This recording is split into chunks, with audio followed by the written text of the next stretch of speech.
மாண்புமிகு வருவாய் மற்றும் பேரிடர் மேலாண்மைத்துறை அமைச்சர் அவர்களுக்கும், மாண்புமிகு வனத்துறை அமைச்சர் அவர்களுக்கும், மரியாதைக்குரிய தலைமைச் செயலர் அவர்களுக்கும், கூடுதல் தலைமைச் செயலர் மற்றும் வருவாய் நிர்வாக ஆணையர் அவர்களுக்கும் என் பணிவான வணக்கங்களை தெரிவித்துக் கொள்கிறேன்.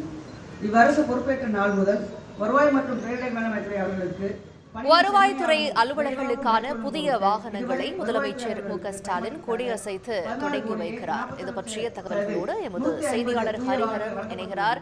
ஹரிஹரன், இந்த நிகழ்வு பற்றிய கூடுதல் விவரங்கள் என்ன?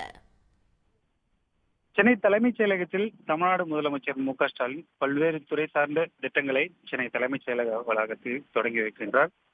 தற்பொழுது அவர் பல்வேறு துறை சார்ந்த திட்டங்களை தொடங்கி வைக்கக்கூடிய நிலையில முதலமைச்சரின் அலுவலக நுழைவாயில் அருகில் வருவாய் மற்றும் பேரிடர் மேலாண்மை துறை சார்பில் வருவாய்த்துறையில் பணிபுரியும் தனித்துணை ஆட்சியர் மற்றும் வட்டாட்சியர் ஆகியோரின் பயன்பாட்டிற்காக 4,57,73,000 மதிப்பீட்டிலான 51 புதிய வாகனங்களை அவர்களின் அலுவலக பயன்பாட்டிற்காக பல்வேறு இடங்களில் சென்று அலுவலக பணி மேற்கொள்வதற்காகவும் ஆய்வு மேற்கொள்வதற்காகவும் அதற்காக முதலமைச்சர் அவர்கள் தற்போது அந்த வாகனங்களை கொடியசைத்து வருகிறார். இந்த நிகழ்வின் போது வருவாய்த்துறை அமைச்சர் கே.எஸ். ராமச்சந்திரன் மற்றும் துறை சார்ந்த அதிகாரிகள் மற்றும் தலைமைச் செயலாளர் உள்ளிட்டோர் உடன் இருக்காங்க.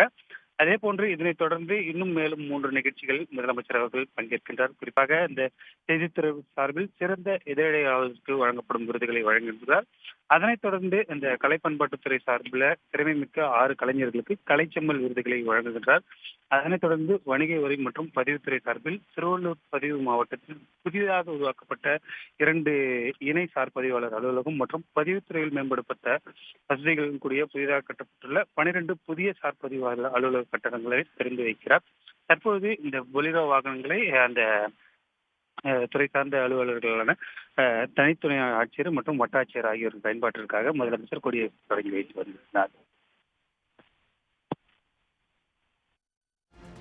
விவரங்களுக்கு நன்றி ஹரிஹரன்.